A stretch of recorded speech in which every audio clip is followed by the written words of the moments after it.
ಆಧುನಿಕ Bharat digital India ಅಂತ ಹೇಳ್ಕೊಳ್ತೇವೆ. ಆದರೆ ಮಹಿಳೆಯ ಮೇಲಿನ ಪಿತೃಪ್ರಭುತ್ವದ ಕತ್ತಲು ಇನ್ನೂ ಹೋಗಿಲ್ಲ. ಹಿರಿಯ ಬಾಲಿವುಡ್ ನಟಿ ನೀನಾ ಗುಪ್ತಾ ಅವರ ಧೈರ್ಯದ ಮಾತುಗಳು ಸಮಾಜದ ಕರಾಳ ಮುಖವನ್ನು ಬಿಚ್ಚಿಟ್ಟಿದೆ. ಅತ್ತೆ ಮಾವ ಗಂಡನ ಕುಟುಂಬದ ಆದೇಶ ಮಹಿಳೆಯರ ಹಕ್ಕುಗಳನ್ನ ಹತ್ತಿಕ್ಕಿವೆ. ಇವೆಲ್ಲ ಇನ್ನೂ ನಡೀತಾ ಇರೋದು ಸತ್ಯ. ನಟಿ ಬಿಚ್ಚಿಟ್ಟ ಕರಾಳ ಸತ್ಯ ಇಲ್ಲಿದೆ. ನಮಸ್ಕಾರ, ಈ ದಿನಕ್ಕೆ ಸ್ವಾಗತ. ನಾನು GM ಪವಿತ್ರ. ದೇಶ ಎಷ್ಟೇ ಆಧುನಿಕವಾಗಿದೆ, ಡಿಜಿಟಲ್ ಇಂಡಿಯಾ ಆಗಿದೆ ಅಂತ ನಾವು ಹೇಳ್ಕೊಂಡ್ರೂ ಸಹ ಸಾಮಾಜಿಕ ವ್ಯವಸ್ಥೆಯ ಮೂಲಭೂತ ಸಂಗತಿಗಳಲ್ಲಿ ಭಾರತ ಬದಲಾಗಿಲ್ಲ ಅನ್ನೋದು ಮತ್ತೊಮ್ಮೆ ಸಾಬೀತಾಗಿದೆ. ಭಾರತೀಯ ಕುಟುಂಬಗಳಲ್ಲಿ ಇಂದಿಗೂ ಪಿತೃಪ್ರಭುತ್ವದ ಆಳವಾದ ಬೇರುಗಳು ಮತ್ತು ಮಹಿಳೆಯ ಮೇಲಿನ ಸೂಕ್ಷ್ಮ ದಬ್ಬಾಳಿಕೆಗಳು ಹಾಗೇನೆ ಉಳಿದಿದೆ ಅಂತ ಹಿರಿಯ ನಟಿ, ಪಂಚಾಯತ್ ಖ್ಯಾತಿಯ ನೀನಾ ಗುಪ್ತಾ ತೀವ್ರ ಬೇಸರವನ್ನು ವ್ಯಕ್ತಪಡಿಸಿದ್ದಾರೆ. ಇತ್ತೀಚೆಗೆ ಶುಭಂಕರ್ ಮಿಶ್ರಾ ಅವರ ಜೊತೆಗಿನ ಸಂವಾದದಲ್ಲಿ ಮಾತನಾಡಿದ ಇವರು, ಮಹಿಳೆಯರು ಮದುವೆಯ ನಂತರ ಗಂಡನ ಮನೆಯಲ್ಲಿ ಎದುರಿಸುವಂತಹ ಸಂಕಷ್ಟಗಳ ಬಗ್ಗೆ ತಮ್ಮದೇ ಕುಟುಂಬದ ನೈಜ ಉದಾಹರಣೆಗಳನ್ನು ನೀಡಿ ಸಮಾಜದ ಕನ್ನಡಿ ಹಿಡಿದಿದ್ದಾರೆ. ಗೃಹಲಕ್ಷ್ಮಿ ಯೋಜನೆಯಡಿ ರಾಜ್ಯದ 1,24,00,000 ಯಜಮಾನಿಯರ ಖಾತೆಗೆ ಪ್ರತಿ ತಿಂಗಳು 2,000 ರೂಪಾಯಿ ನೇರವಾಗಿ ಜಮೆಯಾಗುತ್ತಿದೆ. ಇದು ಮಗುವಿನ ಶಿಕ್ಷಣಕ್ಕೆ ನೆರವು, ಅನಾರೋಗ್ಯದ ಸಮಯದಲ್ಲಿ ಆಪದ್ಬಾಂಧವ, ಗೃಹಿಣಿಯರ ಕೈಗೆ ಸಿಕ್ಕ ನಿಜ ಆರ್ಥಿಕ ಸ್ವಾತಂತ್ರ್ಯ. ನಾವು ನುಡಿದಂತೆ ನಡೆದಿದ್ದೇವೆ, ನಿಮ್ಮ ಪ್ರೀತಿ ವಿಶ್ವಾಸವನ್ನ ಉಳಿಸಿಕೊಂಡಿದ್ದೇವೆ. ಗ್ಯಾರಂಟಿ ಸರ್ಕಾರಕ್ಕೆ 1000 ದಿನಗಳು, ನನಸಾಗಿದೆ ಕೋಟಿ ಕನಸುಗಳು. ಭಾರತೀಯ ಸಮಾಜದಲ್ಲಿ ಪುರುಷರ ಮನಸ್ಥಿತಿ ಬಗ್ಗೆ ಮಾತಾಡಿದ ನೀನಾ, ನಮ್ಮ ದೇಶದ ಬಹುತೇಕ ಪುರುಷರು ಇಂದಿಗೂ ಮದುವೆಯಾಗೋಕೆ ಕನ್ಯತ್ವ ಇರುವಂತ ಅಂದ್ರೆ ವರ್ಜಿನ್ ಹುಡುಗಿಯನ್ನೇ ಬಯಸ್ತಾರೆ ಅಂತ ಕಟುವಾಗಿ ನುಡಿದಿದ್ದಾರೆ. ಸಮಾಜ ಬದಲಾಗಿದೆ, ಜನ ಮುಕ್ತ ಮನಸ್ಸಿನವರಾಗಿದ್ದಾರೆ ಅಂತ ಯಾರು ಹೇಳ್ತಾರೆ? ಅದೆಲ್ಲಾನು ಸುಳ್ಳು. ನೀವು ನಾನು ಅಂದ್ರೆ ಮಹಾನಗರಗಳಲ್ಲಿ ವಾಸಿಸುವಂಥ, ಚೆನ್ನಾಗಿ ಬಟ್ಟೆ ಧರಿಸುವ, ಇಂಗ್ಲಿಷ್ ಮಾತಾಡುವಂಥ ಅಲ್ಪಸಂಖ್ಯಾತರು ನಿಜವಾಗ್ಲೂ ಭಾರತವನ್ನು ಪ್ರತಿನಿಧಿಸೋದಿಲ್ಲ. ವಾಸ್ತವ ಭಾರತದಲ್ಲಿ ಇಂದಿಗೂ ಮಹಿಳೆಯರು ತಲೆಯ ಮೇಲೆ ಸೆರಗನ್ನ ಹಾಕೊಂಡು ಅತ್ತೆ ಮಾವನ ಅಡಿಯಾಳಾಗಿ ಬದುಕ್ತಿದ್ದಾರೆ ಅಂತ ವಾಸ್ತವವನ್ನು ಬಿಚ್ಚಿಟ್ಟಿದ್ದಾರೆ. ಕನ್ಯತ್ವದ ಬಗ್ಗೆ ಪುರುಷರಿಗಿರುವ ಗೀಳು ಮತ್ತು ಮಹಿಳೆಯರ ಹಳೆ ಕಾಲದ ನಿರೀಕ್ಷೆಗಳು ಇಂದಿಗೂ ಕಡಿಮೆ ಆಗಿಲ್ಲ ಅನ್ನೋದು ಇವರ ವಾದ.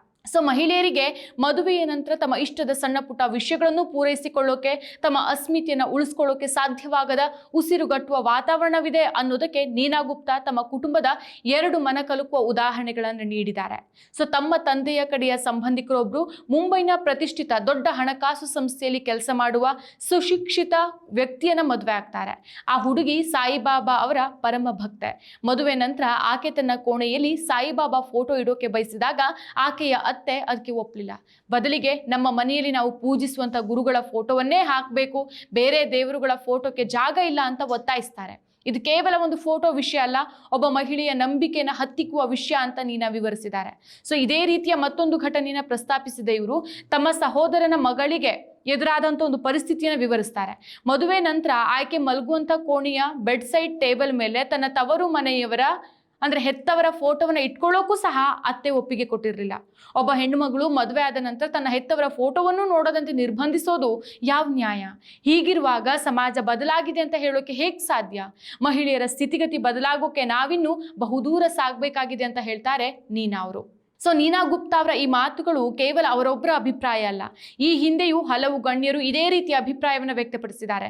ಬಾಲಿವುಡ್ ನಟಿ ತಾಪ್ಸಿ ಪನ್ನು ಅವರು ಥಪ್ಪಡ್ ಚಿತ್ರದ ಸಮಯದಲ್ಲಿ ಮಾತಾಡ್ತಾ, ಭಾರತೀಯ ಕುಟುಂಬಗಳಲ್ಲಿ ಮಹಿಳೆಯರಿಗೆ ಮಾತ್ರ ಹೊಂದಾಣಿಕೆ ಮಾಡ್ಕೊಳ್ಳೋದನ್ನ ಕಲಿಸಲಾಗತ್ತೆ, ಗಂಡ ಎಷ್ಟೇ ತಪ್ಪು ಮಾಡಿದ್ರು ಅದನ್ನ ಸಹಿಸ್ಕೊಂಡು ಹೋಗೋದಷ್ಟೇ ಹೆಣ್ಣಿನ ಧರ್ಮ ಅಂತ ಬಿಂಬಿಸಲಾಗತ್ತೆ ಅಂತ ಹೇಳಿದ್ರು. ಇನ್ನು ಪ್ರಿಯಾಂಕಾ ಚೋಪ್ರಾ ಕೂಡ ಒಳ್ಳೆ ಹುಡುಗಿಯರು ಪ್ರಶ್ನೆ ಮಾಡಬಾರ್ದು ಅನ್ನೋ ಅಲಿಖಿತ ನಿಯಮ ಸಮಾಜದಲ್ಲಿದೆ ಅಂತ ಹಲವು ಬಾರಿ ಹೇಳಿದ್ರು.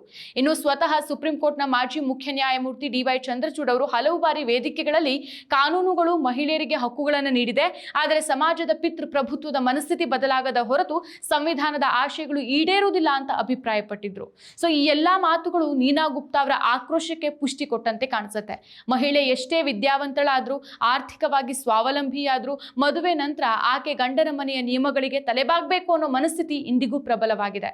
ನೀನಾ ಗುಪ್ತಾ ಅವರು 30ನೇ ವಯಸ್ಸಿನಲ್ಲಿ ಮದುವೆಗೂ ಮುನ್ನವೇ ಮಗಳು ಮಸಾಬಾಳಿ ಜನ್ಮವನ್ನ ನೀಡಿ ಸಮಾಜದ ಟೀಕೆಗಳನ್ನು ಎದುರಿಸಿ ಒಬ್ಬಂಟಿ ತಾಯಿಯಾಗಿ ಗೆದ್ದವರು. ಆದ್ರೆ ನನ್ನ ಈ ನಿರ್ಧಾರ ನನಗೆ ಸರಿಯಾಗಿರಬಹುದು, ನಾನು ಕಷ್ಟಪಟ್ಟ ಮೇಲ್ ಬಂದೆ, ಆದ್ರೆ ಎಲ್ರಿಗೂ ಈ ಕಠಿಣ ನಿರ್ಧಾರ ತೆಗೆದುಕೊಳ್ಳುವಂತೆ ನಾನು ಸಲಹೆಯನ್ನ ಕೊಡೋದಿಲ್ಲ, ಯಾಕಂದ್ರೆ ಸಮಾಜ ಅಷ್ಟು ಸುಲಭ ಇಲ್ಲ ಅಂತ ಅವರು ವಾಸ್ತವಿಕ ನೆಲೆಯಲ್ಲಿ ಮಾತಾಡ್ತಾರೆ. ಸೊ ಒಟ್ಟಾರೆಯಾಗಿ ನೀನಾ ಗುಪ್ತಾ ಅವರ ಮಾತುಗಳು ಹೊಸ ಬಾಟಲಿಯಲ್ಲಿ ಹಳೆಯ ಮದ್ಯದಂತಿರುವಂತಹ ಇಂದಿನ ಆಧುನಿಕ ಸಮಾಜದ ಕರಾಳ ಮುಖವನ್ನ ಅನಾವರಣಗೊಳಿಸಿದೆ. ಮತ್ತಷ್ಟು ವಿಶೇಷ ವಿಡಿಯೋಗಳನ್ನು ನೋಡಲು ಮತ್ತು ಹೊಸ ವಿಡಿಯೋಗಳ ಬಗ್ಗೆ ತಿಳಿಯಲು ಈ ದಿನ .com ಯೂಟ್ಯೂಬ್ ಚಾನೆಲ್ ಸಬ್ಸ್ಕ್ರೈಬ್ ಮಾಡಿ ಮತ್ತು ಬೆಲ್ ಐಕಾನ್ ಕ್ಲಿಕ್ ಮಾಡಿ.